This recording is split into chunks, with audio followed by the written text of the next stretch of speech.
Imaginez que vous êtes une truite qui remonte l'Andelot en Centre-Alsace. Le périple coule de source jusqu'à 7 obstacles infranchissables. Ici, la problématique qu'on a, c'est qu'on a une grosse chute de hauteur. Donc les poissons ne peuvent pas passer au-dessus. Et ensuite, on a ce qu'on appelle un radier qui est très lisse, avec une toute petite hauteur d'eau.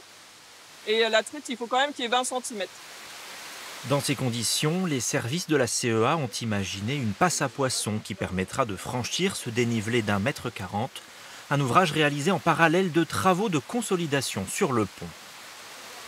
À une époque, on avait peut-être malheureusement oublié que le pont permet le franchissement d'un obstacle par le dessus, mais il offre aussi ce corridor écologique par le dessous.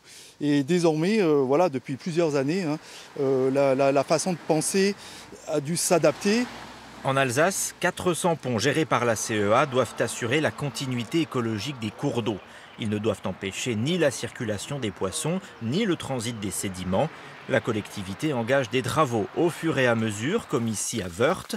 Un nouveau pont a été construit sur la Sauer en remplacement de l'ancien avec ses buses métalliques où des traces d'amiante avaient été trouvées. On évite des pollutions, c'est important. On permet aussi, à la pisciculture d'avoir des poissons qui sont en forme, parce que les poissons peuvent être rendus malades par une mauvaise qualité de l'eau. Et puis surtout, on préserve la nature, on préserve la nappe phréatique. À quelques kilomètres en aval, l'association de pêche espère voir les populations piscicoles augmenter dans les prochaines années.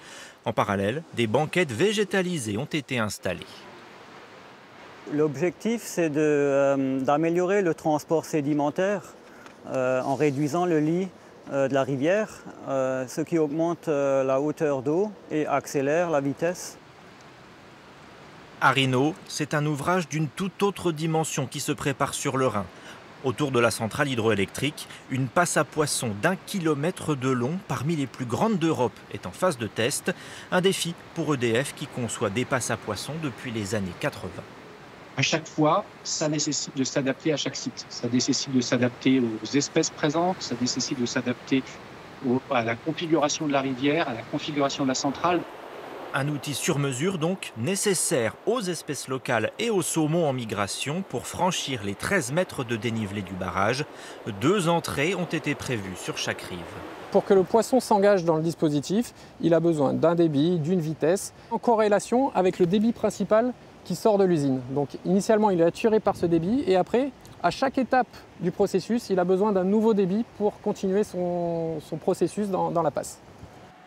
Les poissons entrés rive gauche vont rejoindre ceux entrés rive droite grâce à ce pisciduc qui enjambe le fleuve jusqu'à une station de comptage. Ici, la particularité, c'est qu'on a en fait un double comptage. Donc on est sur le toit ici. On a d'un côté les poissons qui vont compter les poissons qui sont rentrés par la rive gauche et qui ont franchi le pisciduc, et de l'autre les poissons qui sont rentrés par la rive droite. Le comptage servira ensuite à mesurer l'efficacité de cette passe à poissons à 40 millions d'euros, financée par les plans de relance français et européens.